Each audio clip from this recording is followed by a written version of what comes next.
The Dallas Cowboys find themselves at a critical point in the 2024 season. With a 3-3 record, they face a major Sunday night football showdown against the San Francisco 49ers, which could determine if they're capable of turning their season around. On offense, it looks like Dallas might be ready to get a boost from veteran running back. The Cowboys' rushing attack, led by Rico Dowdle and Ezekiel Elliott, has been the league's worst this season, averaging only 77.2 rushing yards per game to date. However, they've kept Cook on the practice squad all season as he prepares for football, and it seems he might finally be read. The chances of Cowboys running back Dalvin Cook making his season debut on Sunday night against San Francisco are better than ever. A team source said Cook was getting close after practices this week. There's still no firm determination on his availability. Dallas will decide on Saturday if they'll elevate him from the practice squad, but Cook is ready for his chance and had a productive week of practice. The Cowboys could use some vintage Dalvin Cook performances to help their offense. Cook is a four-time Pro Bowl running back who had a strong six-season run with the Minnesota Vikings early in his career. He was eventually cut after 2022 when he refused a pay cut, and he struggled with limited opportunities with the New York Jets and Baltimore Ravens last season. 67 CAR, 214 YDS, 15 rec, 78 YDS. Mike McCarthy excited about Dak Prescott, but Cowboys need more against the 49ers. To have an honest conversation about Dallas Cowboys quarterback Dak Prescott ahead of the Week 8 clash with the San Francisco 49ers, one must admit that the $240 million player has been somewhat disappointing. The Cowboys are 3-3, and Prescott's lack of performance has been one of the reasons. He's thrown for 1,602 yards and 8 touchdowns, but has also thrown 6 interceptions. His completion rate of 63.4% is the second worst of his career. He completed just 62.9% of his passes in 2017, and he's completed less than 60% of his passes in 3 of 6 games this season. These are the types of numbers you're looking for if you're Jerry Jones and the Cowboys. Jones made Prescott one of the richest players in NFL history because he believed he could finally live up to his star potential and lead the Cowboys to the promised land. In 6 games, however, the Cowboys are far from a sure bet to make the playoffs, let alone the Super Bowl. Make no mistake, a Super Bowl is the expectation for the Cowboys, a mark they haven't hit since 1996. To be fair to Prescott, he's at least honest about his shortcomings. He may not always have the talent he needs on the field, but no one has ever questioned his talent or leadership. "I'd say I've played moderately, and it's not nearly good enough right now," Prescott said recently, according to ESPN. "It's never been good enough for me.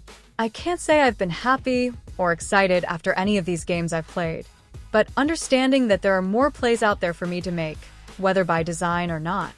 I'm capable of it." The problem is that Prescott is indeed capable. He threw for 4,516 yards and 36 touchdowns last season, with just 9 interceptions. His completion percentage was 69.5%, the best of his career. Everyone knows he's capable, and at his best, he's undeniably one of the league's top 10 quarterbacks. "I'm very excited and happy for him to be our quarterback," said Cowboys head coach Mike McCarthy, assessing Prescott's performance up to the bye week and looking forward to what he hopes will be a strong second half of the season. McCarthy may be excited, but excitement doesn't win games for the Cowboys. They've had plenty of hype over the years that didn't pan out. What they need are results. Like it or not, it starts with Prescott. He's been the face of the franchise since 2016, so when things go well, he gets the credit. When things go wrong, though, he deserves most of the blame. McCarthy also said that Prescott's media numbers so far in 2024 don't tell the full story of his play. "There's more to these stats," McCarthy said. "The situational involvement is very high in those assessments as well. It's 6 games. That's another thing." Offensive coordinator Brian Schottenheimer agreed that Prescott can't be judged solely on his interceptions and low completion percentage. "I think each play is its own. Interceptions happen for different reasons. Losses happen for different reasons. But I don't think he's pressing," Schottenheimer said. "I think he knows who we are.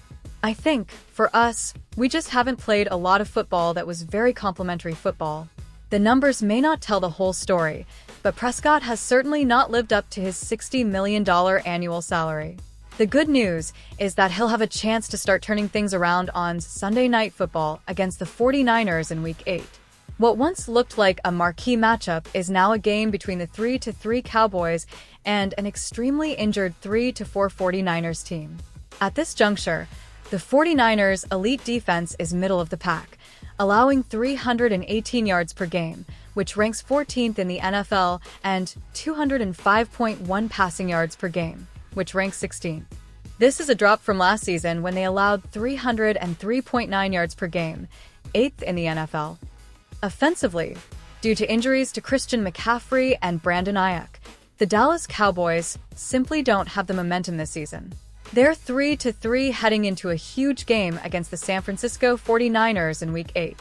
If they lose to the 49ers on Sunday Night Football in Week 8, they'll face a losing record with tough games against the Atlanta Falcons, Philadelphia Eagles, and Houston Texans ahead. So, what does this mean for the Cowboys at the NFL trade deadline? This situation could get very ugly soon, but owner Jerry Jones could also put together some cash and assets and make 1 or 2 trades that could help his Cowboys turn the season around in a meaningful way. They say everything is bigger in Texas, and that's certainly true in Dallas. Here are 2 big trades that could help put the Cowboys back on track.